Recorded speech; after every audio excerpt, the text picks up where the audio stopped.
Welcome to another episode of the LA Soccer Hub Show. My name is Gio Garcia. Obviously, you guys know Alicia, Alex, and Total Galaxy is joining us.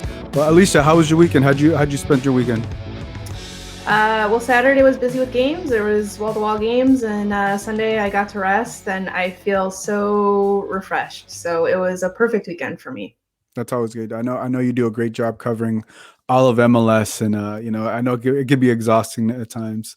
Alex, how'd you spend your weekend? I know it was a tough Saturday. It was a tough Saturday, but hey, I'm glad the NBA playoffs got started this weekend. That was something I was so pumped to watch, and all the first games were really good, really close and down to the wire. So I enjoyed that, and just everything going on also in MLS as well. Also, the end of the European soccer for most leagues was this past weekend. So it was interesting to see how all that storylines and everything developed. Yeah, you bring up the NBA playoffs. I ended up watching the Galaxy game. I went to go spend some time with the Galaxians, I believe. That's what they're called. Galaxy Guy podcast was there. Carlissa, who runs there. It was an amazing time. There was a lot of TVs and screens everywhere.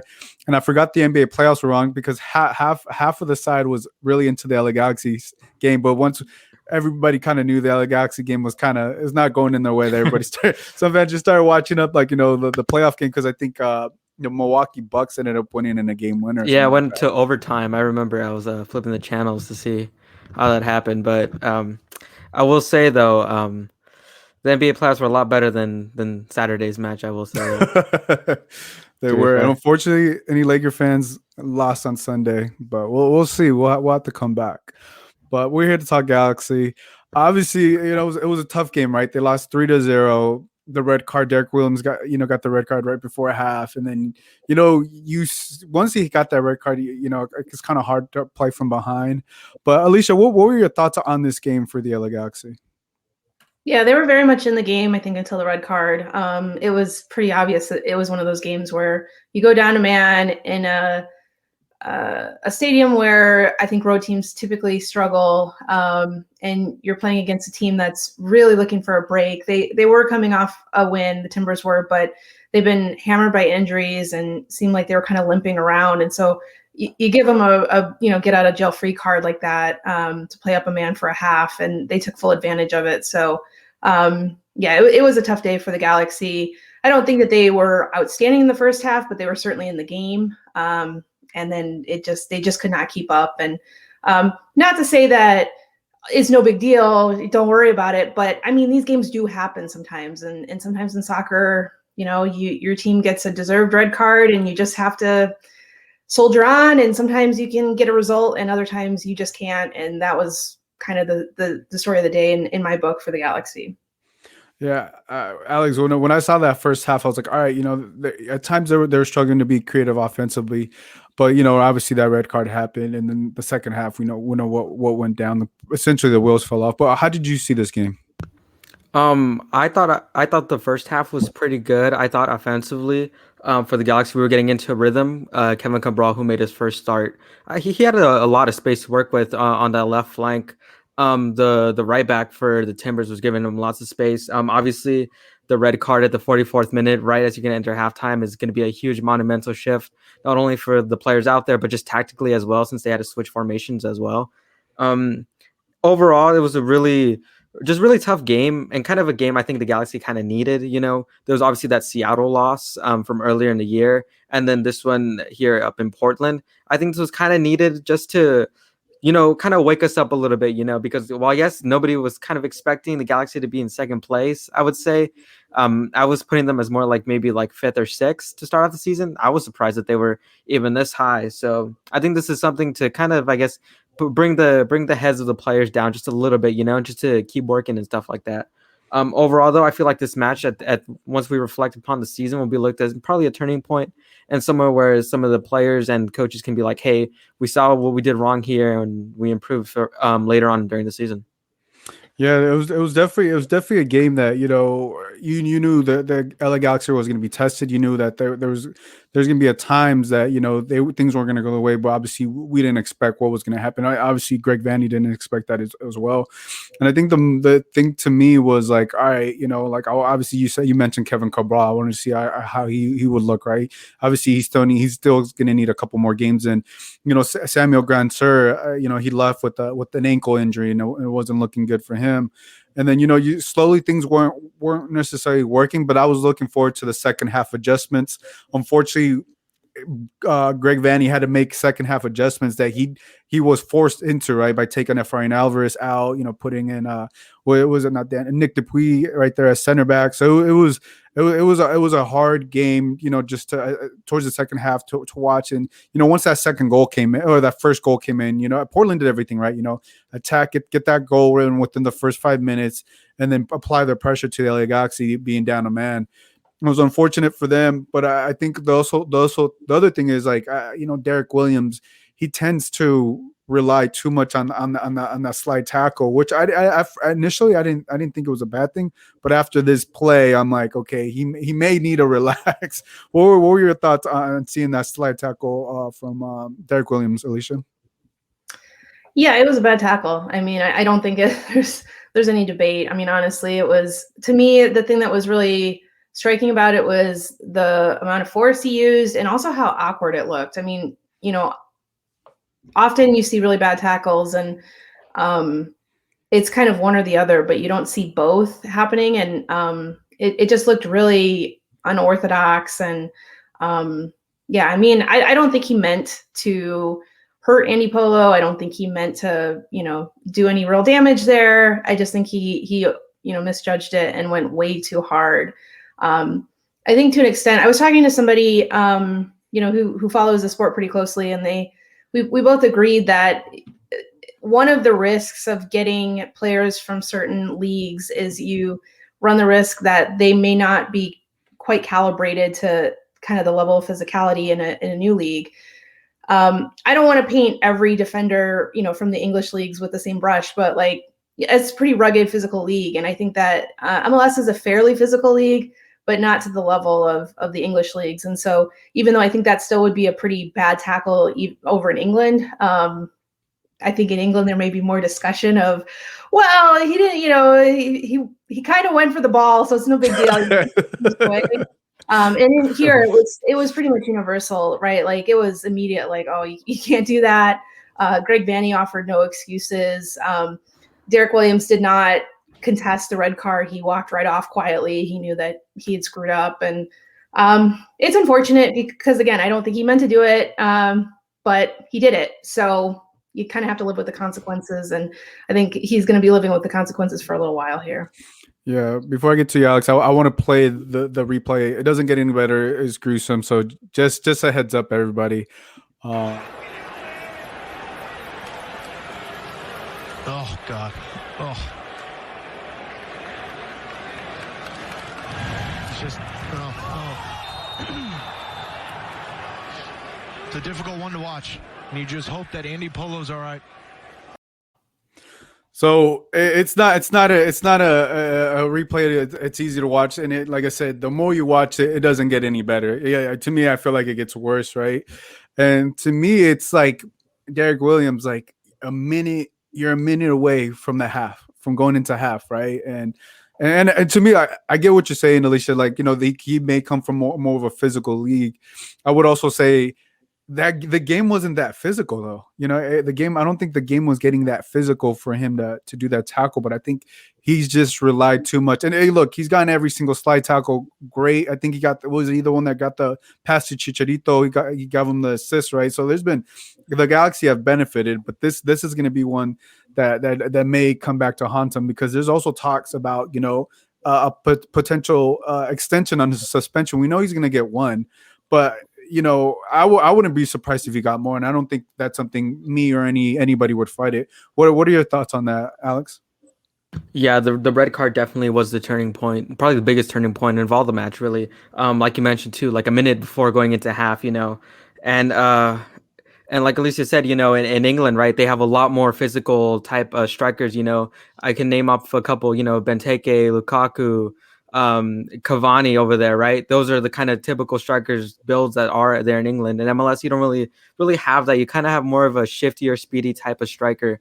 And MLS, if you just really take a second to look at all the strikers that are in the starting 11s for most MLS teams, this was also really bad too because Williams for the Galaxy just loves to just play it out of the back, right? That's kind of been something new that we've seen and something that the Galaxy have been working on. And when you have to sub in probably your best passing center back, that's not really a good recipe for success at all. So it really hurt to see Williams, have such a bad challenge and so poorly timed tackle on Andy Polo. And then also to not having, I guess, as comfortable center back, playing out from the back and trying to open up spaces for other players and start the attack going. So it was really rough to see that, and that the Galaxy had to start the next 45 without him. Yeah, I think that's going to make it difficult. So, like I said, Alicia, what are your thoughts on Derek Williams getting potential more than one game suspension? It's a guarantee. I think the question is really, is he going to get 2 extra games or is he going to get more than that?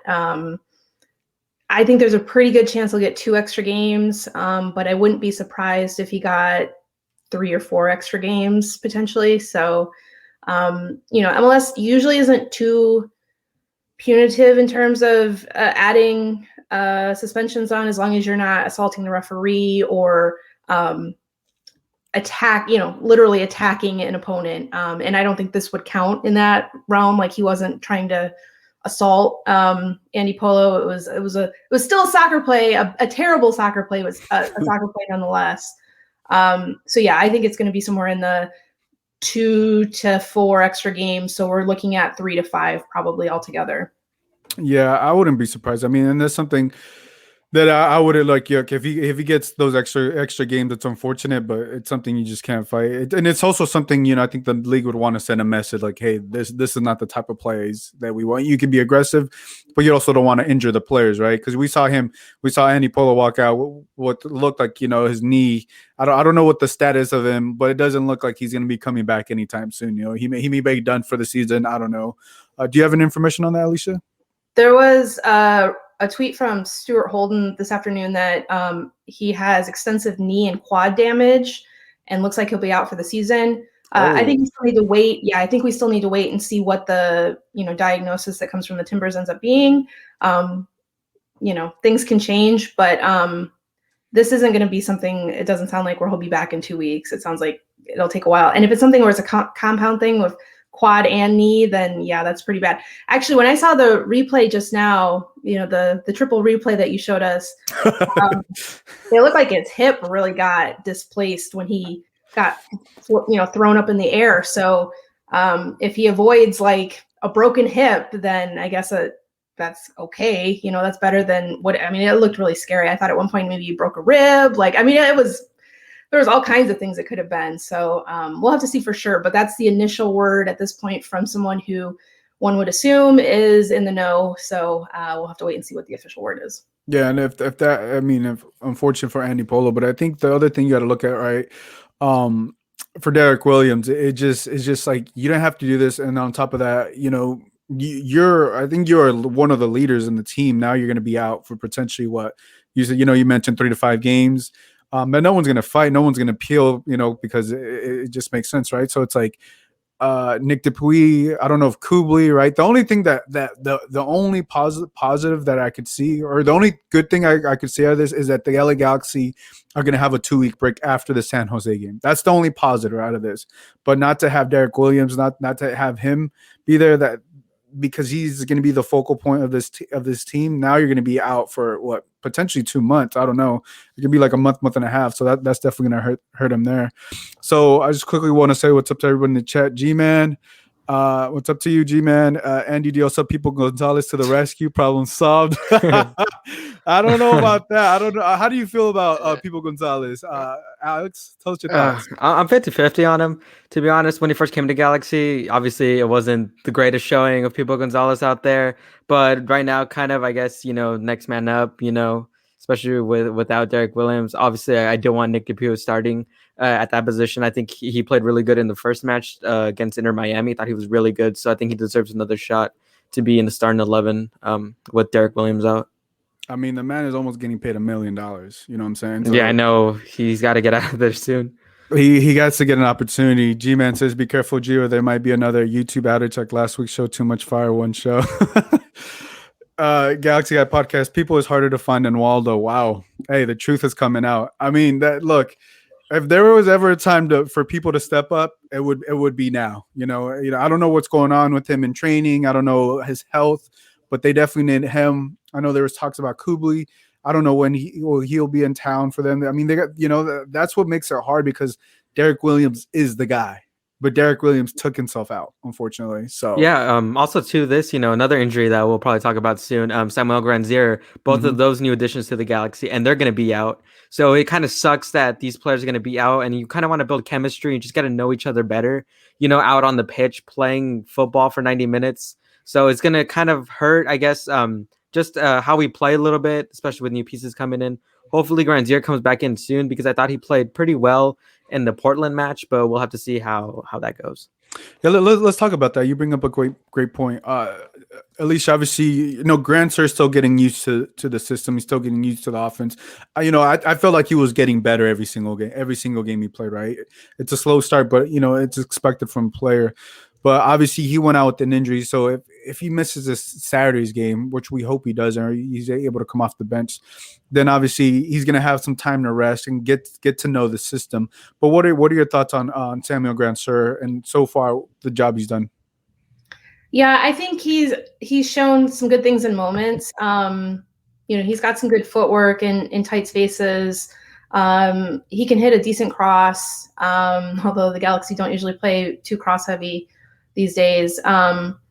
But I think he kind of floats out of games, and I hope that that's just a part of the acclimation process. By no means am I writing him off at this point. I think you're totally right that he needs time to acclimate, to get used to his teammates, to get used to the system that Greg Vanney's playing. But I don't think there's been much of a spark for him so far, and I think when we're seeing other players step in and really contribute right off the bat, obviously Victor Vasquez, as soon as he hit the field, he was, making impactful plays.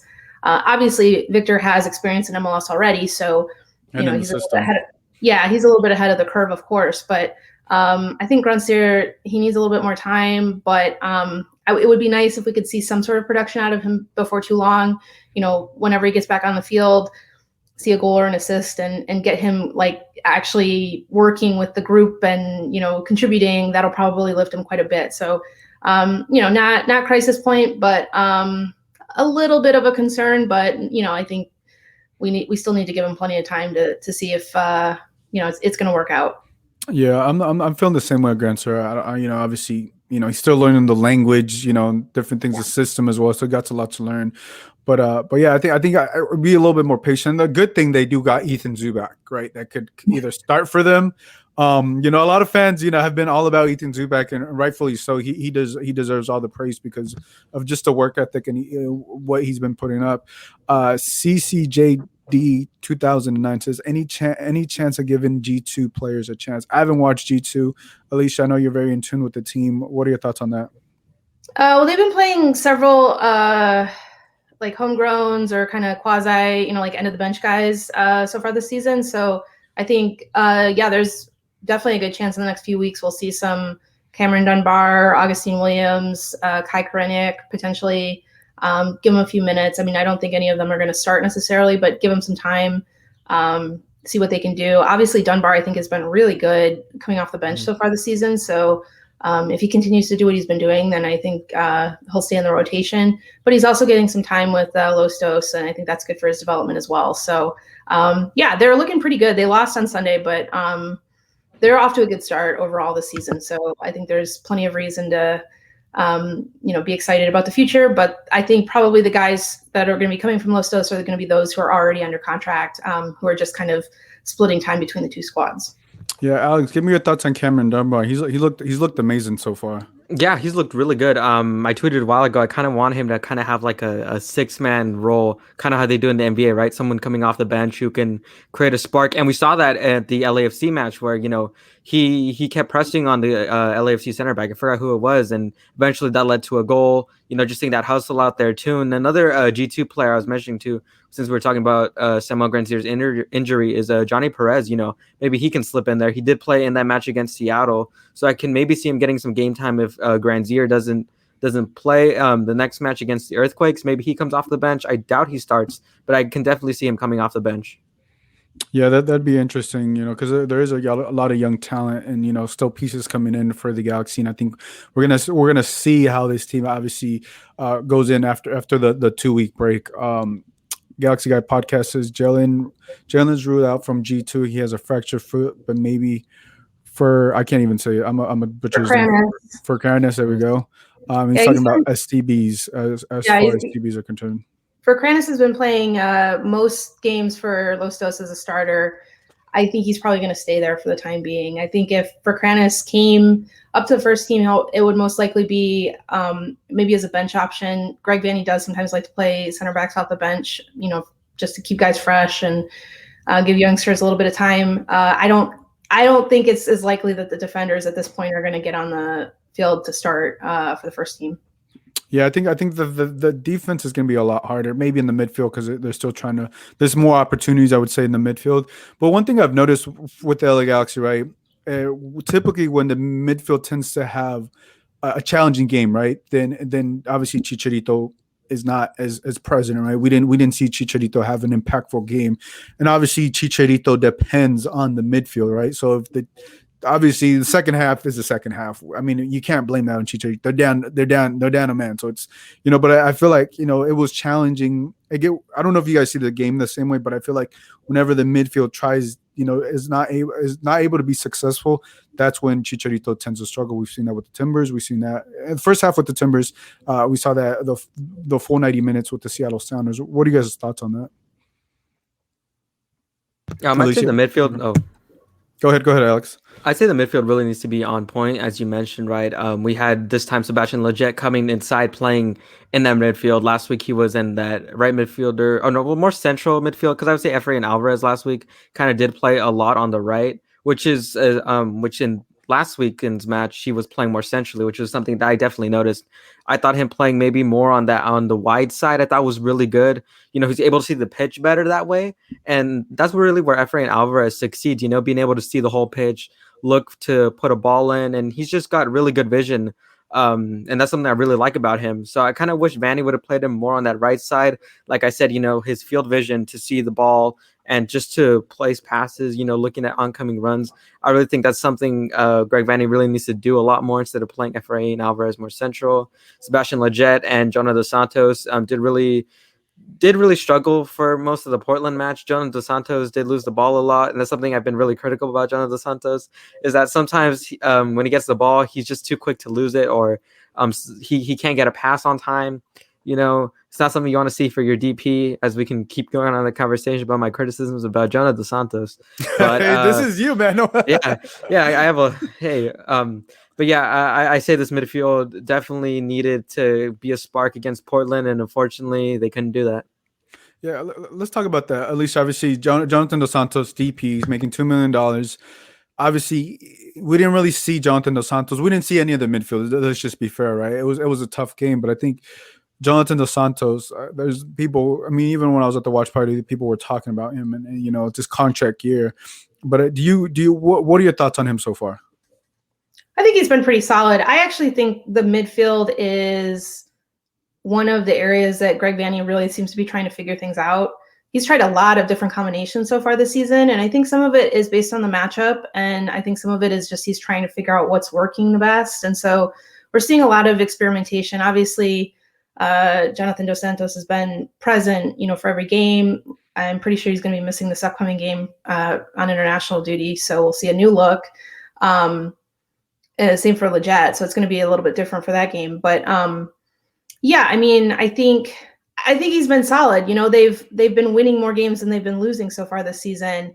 He has one goal. We're not, accustomed to seeing him score a ton of goals. He's going to pop up with a goal every now and then. And he's not even a big assist guy.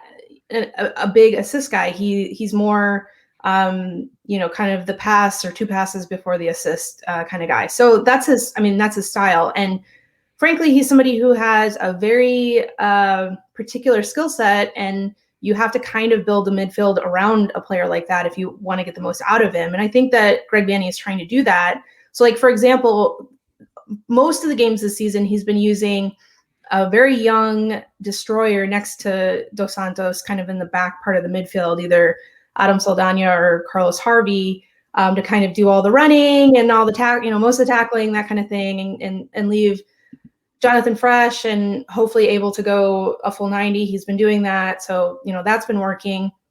But then, you also have like I said, Victor Vasquez, I think, got off to a really good start. I'm a little bit concerned that his absence is now kind of dragging out a little bit. So it'd be great to see him before too long, because I think that he is the playmaker, right? Like, he is the guy that's supposed to be setting up the goals. So the more we don't see him, the more I think of a concern that ends up being. We knew that he was injury prone. So if he misses more and more time, it's going to be, I think, more and more of a drag. Like you said, Efrain Alvarez, I think, has been a little up and down, but he's trended positively, I think, in the last several weeks. So I think he's making a case to play. And then you have like Leggett, who I think should be, pushed up more in the attack. I think that you get the most out of him when he's, pushed up farther forward, although he can do a job in midfield. I just don't think that that's his best role. And so, it's tricky.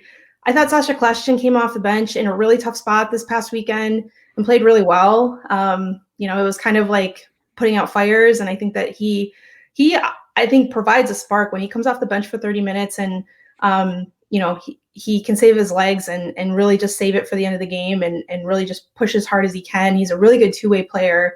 I understand he's probably not capable of doing too many 90s. So that's why he's coming off the bench. But I think he's actually showing his worth so far. But to me, all of this is to say, I think that Greg Vanney is playing around with combinations, trying to see what works, trying to see what's going to be the best version of this midfield. And I don't think he's quite found it yet. And so I think we're going to continue to see experimentation.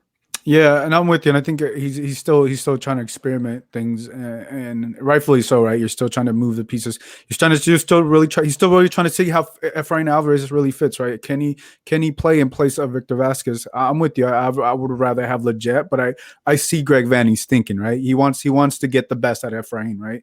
And obviously you don't want to put him in the midfield necessarily. You could have done that. But it was a tough game. It was a tough game for the midfield, a tough game all around. Obviously when you're down a man. But yeah, I think we're still going to see that experimenting because, like you said, national team players are going to be called up. The pieces are going to be moved around. So you're not going to have essentially starting this weekend, this next month, guys are going to be gone, right? There's going to be other players stepping up. So I think that's what's going to make it interesting. We're going to see, obviously we're going to start to see more of Greg Vanney, where he puts the players. Obviously Kevin Cabral is one game in, right? We want to see him. We see that he can run. We see I think he just needs a couple more games to get comfortable, get to know his teammates and stuff. But unfortunate, it was a tough loss. And I just want to read a quote that Sebastian Leggett said, and Carlissa, who was out watching at the game, and she literally said this word for word. So this is what Leggett said. He's like, I'd rather have these type of games now than later. And rightfully so. I think every Galaxy fan, I was talking to kind of felt that way. So as we look forward, we're going to read a comment from El Trafico. Hard to judge Saturday's performance in midfield with so many moving pieces, integrating Cabral. Yep, completely agree. But yeah, moving forward, obviously we know what's at stake. It's the Cali Classico, right? It's going to be an anticipated matchup. I just want to look at the standings. I know it's week 6, but it's always good to bring up the standings, right? So LA Galaxy, I believe, fell to 3rd. They didn't get any points. They stayed at 12. San Jose is at 9 points. So those are your 9 points in the 7th seed. So that's number 1 through 7, and then you'll see like Salt Lake at 8, LAFC at 8. So not too much movement from LA Galaxy, but you do like to see LA Galaxy up there, right? And it's going to be a very important match because say they get the win, they can move up again to 2nd place. They lose, and they might just stay or drop down there. So when you look at this matchup, Alicia, obviously it's big rivalry history. You got Wondolowski come in. I believe Cade Cowell. San Jose Earthquakes as well. So what are your thoughts going into this match? Yeah, it's going to be a really interesting match. Like you said, the rivalry is always big, so I expect that there's going to be some feelings coming in, between both teams. Hopefully in a good way, but the Galaxy, I don't think should be too disheartened by the fact that they are coming off a loss, because the Quakes had a 3-game winning streak, and then most recently they've had a 3-game losing streak. So they've hit a little bit of a slump, and they're trying to figure out what's going on right now. So I wouldn't say that they are lacking belief. I think the one quality that the Earthquakes have over pretty much any team in the league is belief. That carries them a long, long way, even as usually perpetual underdogs. But no, I mean, I think the Galaxy, even though they're going to be missing a couple of key players, San Jose is also going to be missing Jackson Ewell, who is a very key player. He's their captain for the same reason on international duty. So both teams are going to be missing important midfielders. So it'll be interesting to see which team steps up. It being in LA is going to be, I think, pretty big, to help the Galaxy. No guarantee, but I think it's going to help their prospects a lot for this game. Yeah, Alex, you talked to me before, and you said obviously this is obviously a big rivalry. There's a lot of history with the San Jose Earthquakes. How do you see this matchup this weekend? I see it really important. As you were putting up the standings, I put some notes on my paper. I looked at some of the bottom teams. Austin, they're gonna come back to their home stadium soon, right? They might go on a run. Minnesota. So far, it looks like they've gotten in rhythm after starting off horribly. Dallas, the jury's still out for. I don't really know. Even to LAFC, which were in last place last week, now they're up to 9th. So anything can really happen in the Western Conference, and I think that this is probably the toughest conference in all of MLS. So the Galaxy really have to keep putting up results to really just be in position to get a playoff spot, really. Just because anything can happen with tons of players from the Galaxy going on in international duty. It's going to be really essential that the Galaxy keep up their production and just keep putting up points. Yeah, because I'm with you. I think the Western Conference is the toughest because it doesn't get easier. There's no bad teams. You have one bad week, or you lose 2 games, or you tie one game and you lose another one. You're down. So the standings change like that quick, right? No one expected, right, LAFC to be at the bottom, but Galaxy fans, right, you love that, right, to see them at the bottom, and quickly, right, they shot up. But that's what it is. Like you're gonna have to have your best performance every week, right? You're gonna have your best performance because you can move up and down the ladder. But yeah, with that said, though, there's still going to be there's room for mistakes, there's room for error, right? Because it's still early, but you want to be able to limit that, right? And the great thing about LA Galaxy, Greg Vanney talked about this in his press conference. He's like, we started off hot, we started off hot. I'm just paraphrasing here. He said, pretty much just said like, hey, we got some wrinkle room here, and I think this is what he's talking about, right? No one expected Derek Williams to do that. Now we'll have to find out how many games he's going to miss, right? Because then that's going to shift a lot of things on that defense. But you're also going to have to see, right, offensively, like how's the midfield look? Samuel Gunther, is he moving, right? How do we get Chicharito more involved? How does that look, right? Obviously this weekend, Josue in the chat says, I see Wando playing another 10 years. Wondolowski, man, he doesn't get old, man. He just keeps playing. And he keeps doing amazing things, and Wando is going to be a threat for against the Galaxy. He's always a threat inside the box. He always finds a way to score a goal or be a threat with his baggy jersey. Can someone get him a fitted jersey, please? Or does he not like fitted jerseys, Alicia? I think it's pretty obvious he doesn't like them. But the one thing about can he play 10 more years? There's a great quote that came out in a profile of him last year, where he said, you can't pull a muscle if you don't have any muscles. And, so he's not a real gym rat, let's just say. He's somebody who does what he has to do to perform on the field. But for him, it's not about being swole. And it's working out for him. The guy's never hurt. So, it's working out pretty well. Yeah, no, makes sense. Galaxy Guy Podcast makes a great point here. The total record against San Jose is 39 wins for LA, 17 draws, and 31 losses for LA. We have not forgotten the 4-0 loss to San Jose last year. LA needs this win. Yeah, I'm pretty sure the Galaxy and San Jose fans that may be coming down to this game are definitely going to remind everybody about that 4-0 loss. obviously last year was a tough year, but I think this year, right? What better way, right? You already played LAFC, you got the win against LAFC. We know Greg Vanney understands this rivalry, right, better than anybody. What better way to get back on track and get a win against San Jose, right? But it's not going to be easy because of how San Jose play, of how San Jose, every player talks about it, how they defend and everything. But how do you think with this new look LA Galaxy team, Alicia, how they can break down the defense of the San Jose? Yeah, San Jose I think has been pretty good by their standards as far as defending so far this year. Like they haven't had any lopsided losses so far, and that's kind of been a calling card for them under Matias Almeida. Unfortunately, when things are good, they're good, and when they're bad, they're losing like 5-1, 6-1, that kind of thing. So they haven't done that yet this year. Could be their due for a game like that, and I'm sure the Galaxy would take it. But no, I think the way to really break them down is to try and get as much intensity out of the game as possible. So the Quakes really thrive on being like the highest energy team, like beating you to second balls, winning all the duels you can.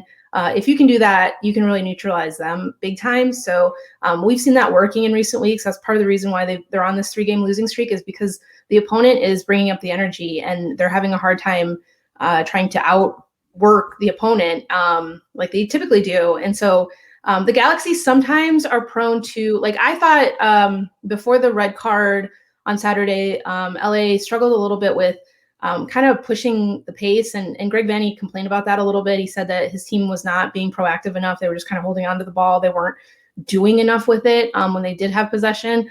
That's a trap, right? Like if they do that, then I think the Galaxy or the Earthquakes are going to jump down their throats. But if they're pushing it, if they're trying to play as fast as possible, if their tempo's high and their energy level is high, they can absolutely overcome San Jose here. Yeah, Alex, what are your thoughts? I'm just quickly looking at their last. Again, I'm gonna talk about Jonah Dos Santos. He needs to be dominant this game. He really does. Like Alicia mentioned, Jonah Dos Santos against Portland just kept holding on to the ball way too much. That's why he kept getting the ball taken away. This midfield kind of needs to play a little bit quicker, but also to just have control of the spacing as well. San Jose are going to bring the intensity, so you kind of just have to make sure you're able to put yourself in position to get good space where somebody can run up the field and just have time to examine. People can make runs, smart runs. So that's something that the Galaxy definitely need to do. I'm not worried too much on the defensive end for the Galaxy, just because I think our wingbacks are really good, both in Villafania and Araujo. So I can really see them Araujo having another great game, because even though the Galaxy did pretty bad against Portland, I think Araujo lately has been in such good form, and I've been a huge fan of him so far this year. So I'm not too worried about the wings, just a little bit more worried about inside of the box in these situations.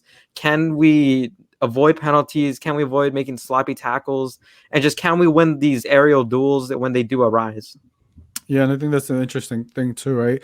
I was just looking at San Jose's last 3 games. They've had, talk about a tough last 3 games, right? Sporting KZ, they lost 3-1. Portland, they lost 2-0, and then Seattle Sounders, which they lost 1-0.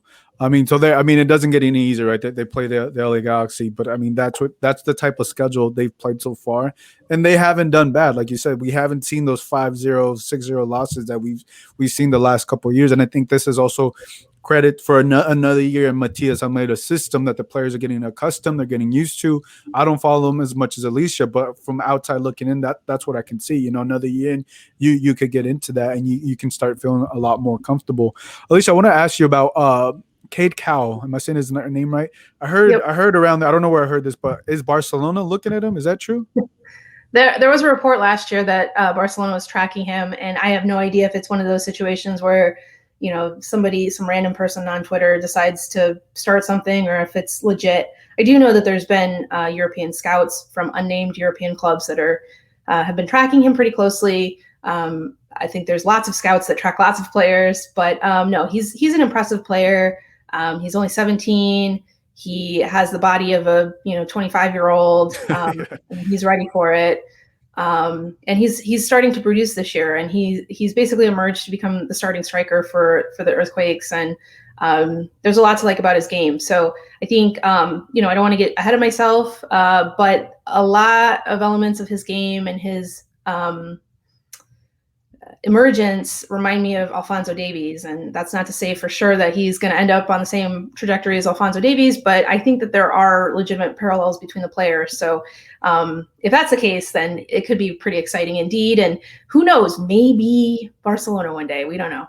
Yeah, I just want to ask you because I know you're in tune with the club. I mean, he's 6 feet, 163 pounds. Just reading his stats, 17 years old. I mean, and he's playing professional soccer. Last year, I believe he scored his first professional goal against the LA Galaxy.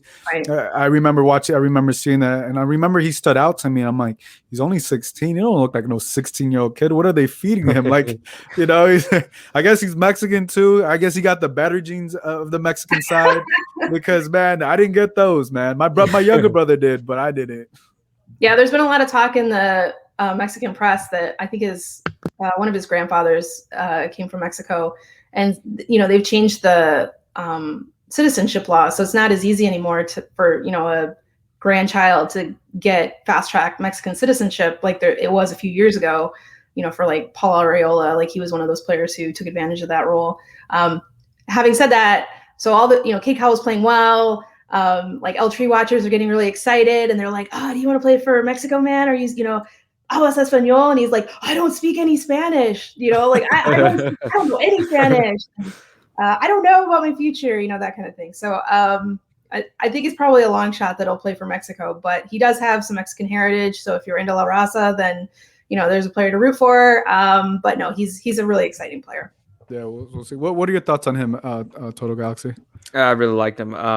I've watched a couple of San Jose games. I think their midweek loss against the Sounders, even though his performance wasn't as great as the beginning of this year, I still thought he stood out.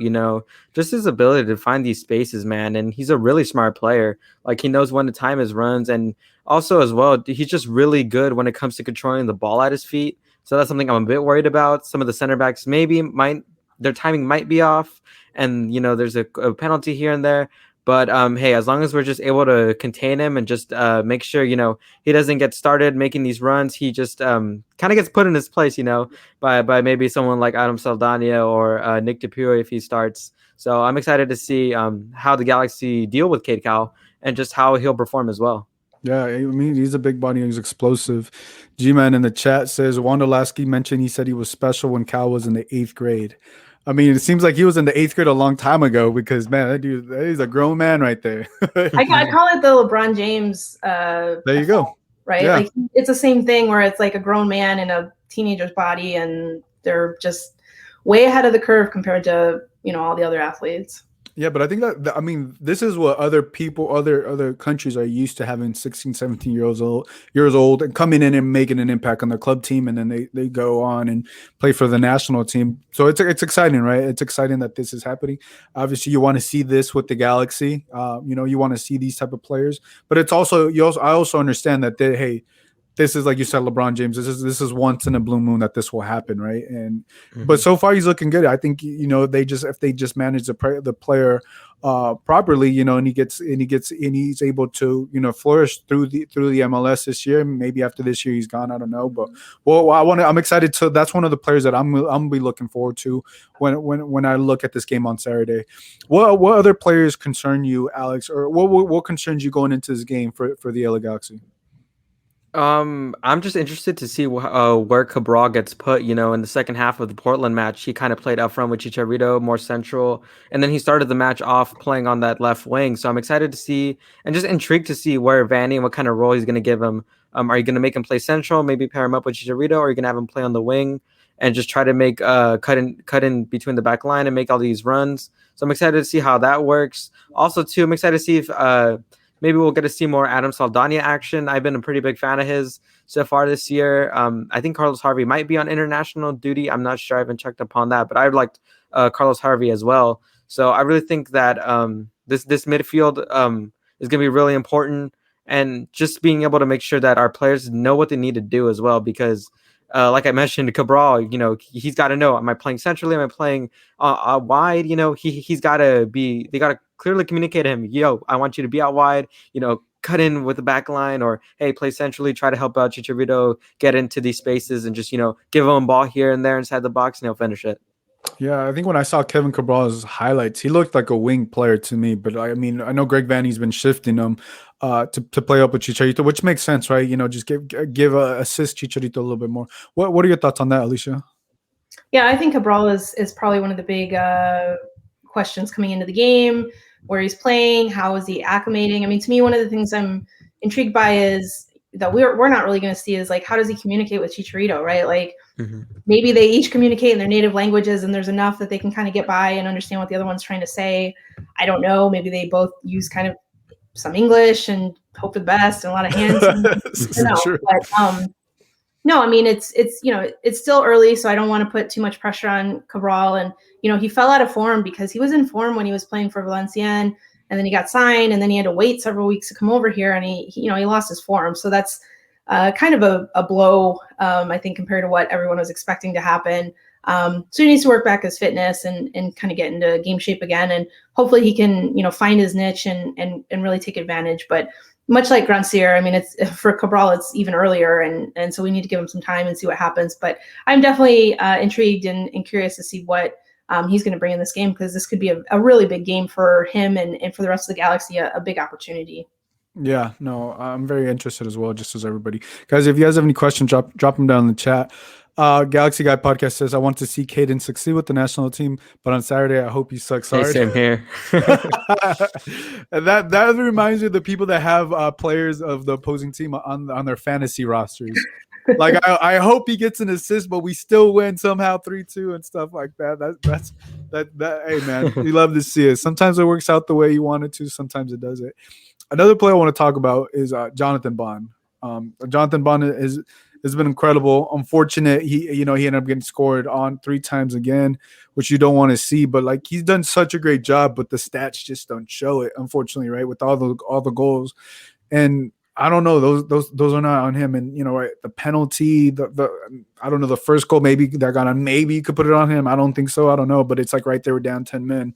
So when I look at Jonathan Bond, I think everybody feels the same way, right? He's secure, he locks it down. But I just hope like that he's getting scored. I don't think he'll feel this way, but he's getting scored on so much that it's like, that never makes a goalkeeper feel good, right? Mm-hmm. Even though you're feeling good. So I just hope his confidence doesn't go away, which I highly doubt will. But Alex, what are your thoughts on Jonathan Bond so far? Yeah, like you mentioned, context is key, and the context for some of the goals that have been scored on him. If I'm correct, the second goal from Mora, it hit the crossbar, and then Bond was already on the floor, and then he had to come in. That's not on Jonathan Bond. The defense kind of had to wake up there. They were kind of staring at the ball a little bit too much. So I don't really blame that on Bond. The penalty, obviously, probably the keeper has like a 50-50 or maybe even less. I don't know the math on that, but 50%. It's really bad. Yeah. Yeah. So I don't really blame him on him, and even some of the goals too. The defense just really hasn't been as active. Bond has been in a lot of one-on-one scenarios where he's capitalized, and unfortunately has been scored on. Though I don't think this is really affecting his morale too much. A lot of people have big respect for Jonathan Bond. They know like, hey, he can pull out a save here and there. He's really vocal when it comes to leading his back line and what he wants. With David Bingham last year, when the Galaxy would attempt to play out the back, I got nervous because, David Bingham is in the goalkeeper that I kind of want the ball at his feet. With Bond, I feel a lot more comfortable, and he knows where to pick the ball at and just when to let it go. So I'm a lot more comfortable with that aspect of Bond's game. Yeah. Alicia, what are your thoughts on Bond? Yeah, I agree. I think really the way that the stats aren't favoring him, I mean, it'll only really make a difference, I think, if if we think he's in contention for goalkeeper of the year and his stats are absolutely, terrible relative to like the top goalkeepers, that's going to hurt him a lot. I think the only way that he would be able to overcome it is if the defense completely locks down from here on out, or the Galaxy win the Shield. I think if the Galaxy won the Shield, he probably had to have a good case for the goalkeeper of the year, but otherwise he's probably saying goodbye to that. But you know what, it's his first year here. I think everyone expects him to be around for a long time, so he's still getting acclimated. I think he's playing really well. I mean, I really haven't seen any complaints, and honestly, all of the goals that he's allowed, there hasn't been a single one so far that I've said, gosh, he should have done better. And we saw a couple howlers this weekend around MLS, so yes, we did. He's not had one yet. Hopefully I'm not jinxing him here, knock on wood. No, I think he's been really, really solid. The Galaxy have had a lot of new players come in. A lot. Honestly, when you think about it, like they've really turned over their roster this year. I think It's been he has. impressive too. Yeah, honestly, it is, because a lot of teams sort of say, "Well, we're in a pandemic. It's really hard to get players," and the Galaxy are out here wheeling and dealing. So, what's going on with the rest of you teams, right? Yeah, like if you compare the Galaxy to a team like, let's say, Inter Miami, who are having all these players come in, Galaxy have actually put up results, and Inter Miami aren't really looking convincing out on the pitch. They lost to the Chicago Fire this weekend due to a howler, as Alicia mentioned. So I've been really impressed with that, with the Galaxy, and how they're just acclimating with one another, spending time with one another outside and on the pitch. So I really think that time they've spent together is really, we're seeing that on the pitch, and we're seeing that they're looking a lot more communicative, looking a lot more organized than Inter Miami, who have spent on players and have had a lot of players, and I think currently they're not having the most. I think Inter Miami spent the most money on all these players, and they don't got a lot to show for, unfortunately. And their DP, Rodolfo Pizarro, he's coming off the bench, so that's not something. That's not a good sign, really. No, it's not. I don't know what's going on over there with Inter Miami. So we'll see what happens with that. Tony in the chat says, anyone know the reason behind turf in Portland? It's soccer Pacific, so I don't understand why it's not grass. I think I'm gonna just guess. I think it's because it's Portland's northwest. They have beautiful grass, but I don't know why they don't have grass instead of turf. Do you know that, Alicia? Yeah, it's because they say it rains too much, and so they can't keep the grass good for a whole year, and so it's more cost effective to have extremely good turf. Obviously, there's been a lot of discussion over how good that turf actually is, but no, there's the two, well, actually all three of the Pacific Northwest teams basically say the same thing. I can't remember if Portland Stadium, I think Portland Stadium is, actually I'm pretty sure it is. Portland Stadium, like there's about a third of the stadium that hardly gets any sunlight, so that would be hard to grow grass on that. You could do it, but it would be tough. So yeah, I used to live in Seattle, so I know how consistently it rains out there, and it's always beautiful. It's always green. There's always grass out there, but it's like if it gets so like I mean, I think teams could do it. You just have to put a tarp on it. I mean, I think Portland could do it. I mean, they don't got outside the Blazers. They don't have another football team playing in there. But it is cost effective. I don't cut those checks. So hey, look, it's not my decision. CCJ 2009 says, should Jonathan Klinsmann find a new club? Wow. I mean, I still think you need a backup. Alex, what are your thoughts on this? I feel like he should. I think he should stay in MLS. I'm gonna be there's plenty of G2 goalkeepers that we can call up to be backups. You got Eric Lopez and Vom Steeg, who can easily become backups, because Bond will definitely be the keeper for the foreseeable future. Right now, I think he's making his case and definitely looks like a top tier goalkeeper in MLS. Jonathan Klinsmann, I can maybe see him going to Inter Miami now. After that howler. But yeah, I feel like we didn't really give Jonathan Klinsmann too much of a chance last season. He came in kind of late and only started, if I'm correct, maybe 3 matches, and that was it. And then now with Jonathan Bond coming in, it's going to be a lot harder to win that starting position, especially with how well Jonathan Bond has been between the sticks. But yeah, I feel like the best decision for him as a player should be to look for a new club. Wow. Okay, Alicia, your thoughts? I think Klinsmann's on I think he might only be on a 1-year deal, so he may be out.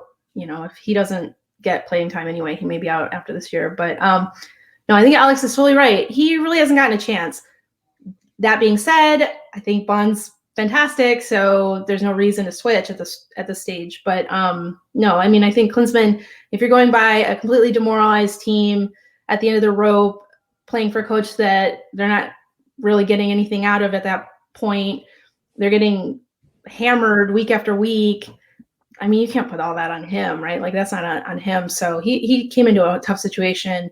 But having said that, I think his role is going to be as a backup for now. Like, I don't see any way that he's going to come out of that. So, but you're right. I mean, the Galaxy carry a lot of goalkeepers, which is a lot of teams do that. But I'm a little bit surprised at how the willingness to carry so many guys. So I guess I don't see that as an issue. So not my concern. But yeah, it's always kind of puzzled me why so many teams carry 4 goalkeepers. Sometimes they carry 5, and I just think that's like, wow, that's a lot of guys to be carrying.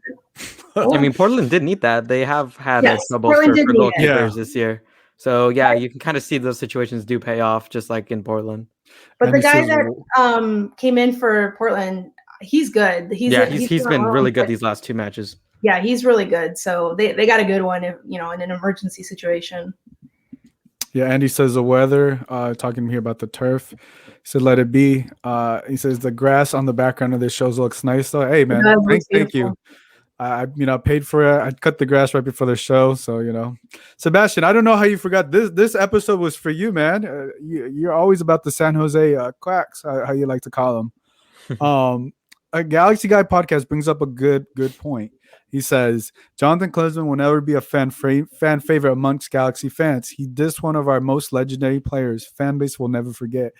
He's talking about Landon Donovan, right? And I forgot what he said, but he went ha ha ha ha ha. And I don't know I think it was Twitter, because of Landon Donovan didn't get called up to the national team, right? Because his dad was the national team coach, right? That along those lines, right? Yeah, but Klinsmann was also 17. I'm not saying that just because you're 17 you can say whatever you want, but he was a kid and he should not have done that. But also, I also don't feel like you should hold it against him for the rest of his life. Galaxy really Guy podcast he says fans will never forget. So. If Jonathan Klinsmann did have a role, in this team, people are gonna bring it up and be like, "Hey, remember that one time on Twitter you laughed when you didn't get called up for any international matches?" Like I'm 17.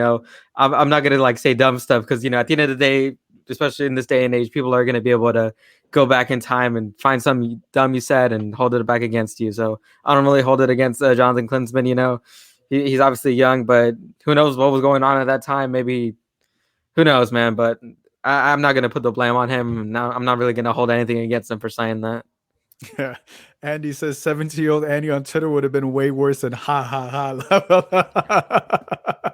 That is so true. That honestly, I don't know how long I've had Twitter, but I just like everybody, I've said some dumb stuff. Somebody's now is gonna go back all the way to Gio's first tweet now. Go for it, man. I know I posted quotes and stuff. Look, I got no shame in my game. I don't even now. It's all soccer related. Talking about that, but yeah, that's an interesting point because the thing that I remember most, right, is Klinsmann not bringing Landon Donovan. You could have had him as a sub, but whatever. I wasn't the coach, and I think it backfired on him. But hey, that's neither here nor there. But Galaxy Guy podcast says look like shooting fish in a barrel. I guess so. So, but yeah, guys, I think that's it. I think we're gonna wrap things up here because we're almost an hour in. Sebastian, he says, I'm always looking at Twitter for Gio's bad takes. Nice. Ooh. Hey, make sure you hit the notification on there. So just so you don't forget, Sebastian, hit the notification on Twitter. I got you. Don't worry about my bad takes. They'll keep coming. I'm trying to get better. But yeah, guys, Alicia, thank you for being on. Alex, thank you for being on. Alicia, let the people know where they can follow you. Sure. You can find my work on LA Galaxy and LA Galaxy 2 at legconfidential.com. You can find me at Twitter at Soccer Musings. Alex, let the people know where they can follow you. You can follow our main account, Total LA Galaxy, on Instagram and Twitter. And you can go to my YouTube channel, Alex Ruiz Sports with a Z. I uploaded my first video of my LA Galaxy FIFA Career Mode series for any of you guys who are interested, I finally came around to editing that and kind of took a while. But hey, I'm excited to get it started. And hopefully, guys, you enjoy me playing FIFA. So, yeah. Yeah, man. Now you can get your, Galaxy GM stuff on the way there. G-Man says, what's Twitter? Definitely join G-Man's Discord group. It is really good. Good night, everybody. So, guys, if you guys want to follow me, you guys can follow me at Gio Garcia LA on Twitter. If you guys enjoyed this episode, guys, if you guys are listening to the podcast, make sure to join us on Monday. Don't be like Sebastian and forget. Turn on your notifications on YouTube, Facebook, so you can listen to all my bad takes. So Sebastian is not just alone here listening to my bad takes. So for that, guys, for Alicia and Alex, this is Gio. We'll catch you guys next time. Bye, everybody.